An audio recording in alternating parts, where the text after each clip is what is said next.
O Senhor esteja convosco. Ele está no meio de nós. Proclamação do Evangelho de Jesus Cristo segundo Lucas. Glória a vós, Senhor. Naquele tempo, Jesus saiu da sinagoga e entrou na casa de Simão. A sogra de Simão estava sofrendo com febre alta e pediram a Jesus em favor dela. Inclinando-se sobre ela, Jesus ameaçou a febre e a febre a deixou. Imediatamente ela se levantou e começou a servi-los. Ao pôr do sol, todos os que tinham doentes atingidos por diversos males os levaram a Jesus. Jesus colocava as mãos em cada um deles e os curava. De muitas pessoas também saíam demônios gritando: Tu és o Filho de Deus. Jesus os ameaçava e não os deixava falar, porque sabiam que ele era o Messias. Ao raiar do dia, Jesus saiu e foi para um lugar deserto. As multidões o procuravam e, indo até ele, tentavam impedi-lo que os deixasse. Mas Jesus disse: Eu devo anunciar a boa nova do reino de Deus também a outras cidades, porque para isso é que eu fui enviado. E pregava nas sinagogas da Judéia. Palavra da salvação. Glória a vós, Senhor. Caridade que nos sentamos instantes, meus caros. Nós que vieram rezar pelos seus entes queridos, temos diversas missas de aniversário e de nascimento para a vida eterna. Em nome da nossa comunidade, nossas condolências, nossa solidariedade na oração, nossa prece ao bom Deus para que sejam concedidos aos nossos irmãos e irmãs que partiram o descanso, a luz e a paz. Nas quartas-feiras, nessa paróquia, aproveitamos este tempo da homilia para refletir sobre algum aspecto em particular da nossa fé. Neste ano extraordinário da misericórdia, estamos refletindo sobre as obras de misericórdia e hoje concluímos o ciclo das 7 obras espirituais, contemplando a necessidade da oração, de rezarmos pelos vivos e pelos mortos. Alguns anos atrás, quando fiz um curso de neurociência, achei muito interessante uma aula em particular, onde o professor nos falava sobre a homeostase. Se porventura tem algum médico na Assembleia, entenderá melhor do que o padre, que é bastante leigo no assunto. Mas, em todo caso, a homeostase, eu anotei o conceito para não errar, é a propriedade de um sistema aberto, especialmente dos seres vivos, de regular o seu ambiente interno, de modo a manter uma condição estável, mediante múltiplos ajustes de equilíbrio dinâmico controlados por mecanismos de regulação interrelacionados. Palavras difíceis para dizer que os seres vivos, em particular o ser humano, tem essa chamada homeostase, é uma busca constante do próprio organismo de se autorregular, ou seja, quando algo não está bem, o restante do organismo tenta corresponder de tal forma que se consiga encontrar novamente um equilíbrio. Equilíbrio entre os diversos sistemas do corpo humano, o equilíbrio da temperatura interna e assim por diante. E por que trago este conceito tão científico para falar sobre uma obra de misericórdia espiritual? Porque São Paulo, por duas ocasiões nas suas cartas, nos fala que a igreja é um corpo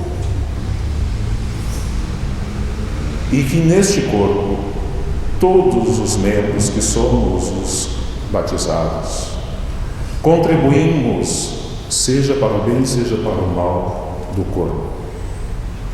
Para o bem, na medida em que tentamos corresponder à graça de Deus, e acabamos prejudicando na medida que deixamos de fazer.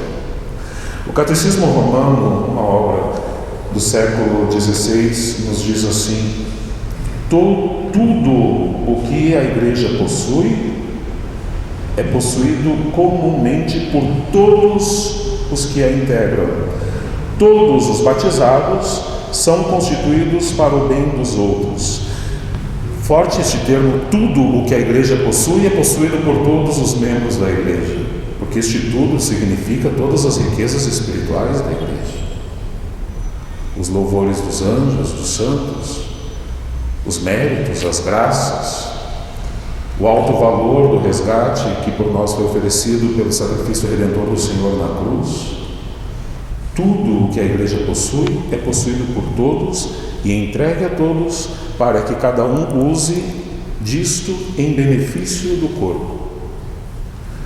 E aí, quando nós lemos os documentos do Concílio Vaticano II, sobretudo na Lumen Gentium, encontramos a seguinte afirmação: todos os discípulos do Senhor, tanto os que ainda estão em caminho, nós, Igreja Peregrina, como os falecidos, os que padecem no purgatório, como os também membros da Igreja Celestial, os santos e santas que estão já junto de Deus, comungamos, embora em modo e graus diversos, no mesmo amor de Deus e do próximo. Com efeito, todos os que são de Cristo e têm seu Espírito estão unidos numa só igreja e ligados uns aos outros nele.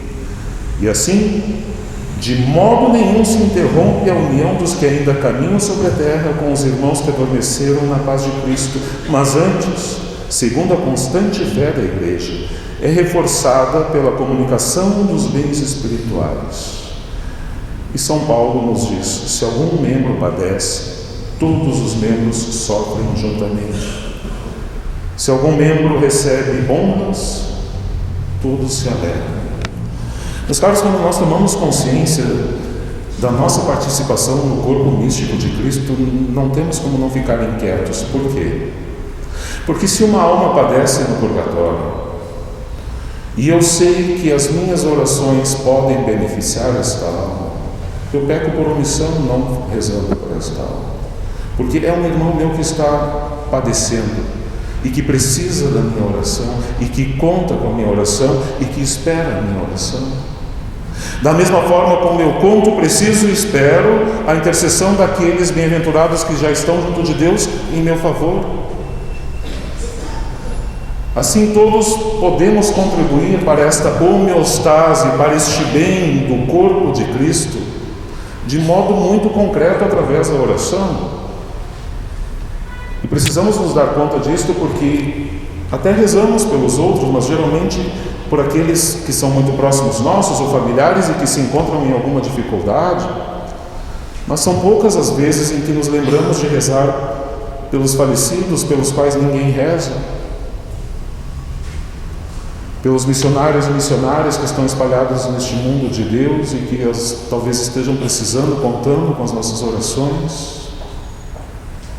Outro dia, quando fui rezar, tive a graça de ser convidado para rezar uma novena em honra de Nossa Senhora do Carmo, conversando com as irmãzinhas depois da missa. Eu fiquei muito edificado assim ao perceber, pelo testemunho delas, o quanto aquelas mulheres rezam por pessoas que nem conhecem. E fiquei me perguntando quantos benefícios já terei eu alcançado por conta de orações de pessoas que nem me conhecem, de quantos males terei sido preservado, quantas graças terei alcançado. Então não há que se deixar de rezar pelas nossas necessidades particulares, nem pelos nossos falecidos.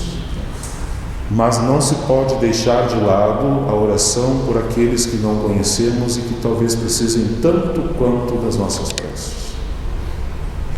É um grande bem que podemos fazer e por isso é uma obra de misericórdia rezarmos pelos vivos e pelos falecidos. Não me canso de citar um grande exemplo que para mim foi muito edificante no nosso Papa Emérito, que ao deixar o ministério pontifício deu as razões de fazê-lo. Disse: deixo o ministério pontifício para realizar uma obra mais importante para a Igreja. Mais importante. Vou dedicar-me à oração. Então que a bem-aventurada Virgem Maria nos ajude a renovar os propósitos de executar esta obra de misericórdia espiritual, de rezarmos muito uns pelos outros. Nos diz o Catecismo da Igreja Católica, a oração, saibamo-lo ou não, é o encontro da sede de Deus com a nossa. Deus tem sede de que nós tenhamos sede dele. A oração não só nos aproxima de Deus, mas ao nos aproximar de Deus, nos aproxima uns dos outros, porque nos faz querermos o bem uns dos outros. Ninguém melhor para nos ajudar a colocar em prática esta obra de misericórdia espiritual do que bem-aventurada Virgem Maria. Quantas mães vejo aqui presentes e quantas das senhoras já me pediram orações pelos seus filhos. A mãe é aquela que não sossega enquanto não vê o bem do filho. Então que Nossa Senhora nos ajude a também querermos o bem uns dos outros e alcançar este bem através da oração.